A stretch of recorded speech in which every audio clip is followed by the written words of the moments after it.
রাশিদাস কিচেনে সবাইকে ওয়েলকাম জানাচ্ছি নতুন আরেকটি রেসিপি দেখার জন্য। আজকে রেসিপিতে থাকছে আমার ডাল দিয়ে আলুর ফ্রেঞ্চ ফ্রাই। এটা কিন্তু একদম নতুন একটা রেসিপি। এই পর্যন্ত কোনো ইউটিউব চ্যানেলে এই রেসিপিটা দেখায়নি। একদম নতুন ইউনিক একটা রেসিপি, খেতেও হয় অসম্ভব মজা।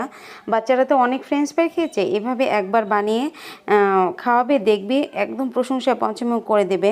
আর যাকে খাওয়াবে সে বলবে যে এভাবে কিভাবে বানালে নতুন একটা রেসিপি।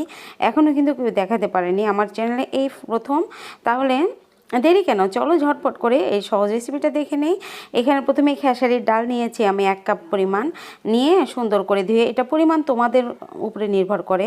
ডালটা পরিষ্কার করে ধুয়ে আমি 4 ঘন্টা ভিজিয়ে রেখেছিলাম। ভিজিয়ে রেখে এবার দেখো এই যে একদম ফুলকো হয়ে গেছে, ডালগুলো সাদা হয়ে একদম নরম হয়ে গেছে। এবার একটা বেটার মানে করে নিতে হবে, ব্লেন্ড করে নিতে হবে। খুব বেশি মিহি কিন্তু করা যাবে না, আবার আস্তেও না, মাঝামাঝি টাইপের একটা হবে, গোলা হবে। এটা কিন্তু একদম মসৃণ করবে না। তারপর একটু বেশি করে পেঁয়াজ কুচি, কাঁচামরিচ কুচি, স্বাদ মতো লবণ, একটু হলুদের গুঁড়া দিয়ে দিচ্ছি, শুকনো মরিচের গুঁড়া, আর এখানে কাঁচা সাদা তিল দিয়ে দিলাম। তিলটা দিলে খেতে অনেক বেশি ভালো লাগবে, তিলটা দেওয়ার চেষ্টা করবে। আর যারা তিল দিবে না তারা এখানে কালো জিরা এখানে দিয়ে দিতে পারো, বা জিরা, যে কোনো একটা দিতে পারো, যে কোনো একটা ফ্লেভারে ভালো লাগবে। এখন সুন্দর করে মাখিয়ে নিয়েছি, মাখিয়ে নিয়ে রেখে দিলাম এক সাইডে। এবার দেখো যে আলু, এখানে 2টা আলু এই ফ্রেঞ্চ ফ্রাই মতো করে কেটে নিয়েছি আমি। এখন হালকা ভাপিয়ে নেব, সামান্য একটু লবণ দিয়ে হালকা করে একটু ভাপ দিয়ে নেব। খুব বেশি সিদ্ধ করব না কিন্তু, শুধু হালকা একটু ভাপিয়ে নেব লবণ আর পানি দিয়ে। এই তো ভাপিয়ে নিয়েছি। বলক উঠে আসলে কিন্তু আর 1 মিনিট রেখে নামিয়ে নেব। এবার পানি ঝরিয়ে ভালো করে মুছে নিয়েছি, কিন্তু আলুর সাথে পানি থাকা যাবে না, তাহলে কিন্তু এই ডালের এই বেটারটা কিন্তু লাগতে যাবে না। দেখো ভালো করে মুছে নিয়েছি আমি টিস্যু পেপার দিয়ে। এখন এই যে এভাবে 2 পাশে আলু একটু বের করে রেখে এই মাঝখানে এই ডালের মিক্সচারটা দিতে হবে, দিয়ে চেপে চেপে আটকে দিতে হবে।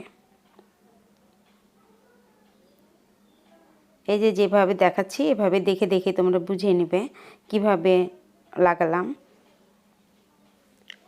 এই দেখো সবগুলোই কিন্তু বানিয়েছি।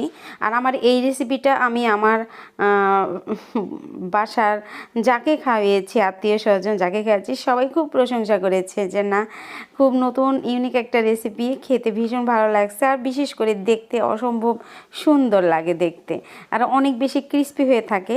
আর এটা তোমরা সস দিয়ে খেতে পারো, ভাত দিয়ে খেতে পারো, যে কোনোভাবে কিন্তু খাওয়া যেতে পারে এটা। দেখো এই যে কম আঁচ নিয়ে তারপর আমি ভেজে নিয়েছিলাম। বেশি আঁচে ভাজবে না, তাহলে কিন্তু বেশি মুচমুচে হবে না।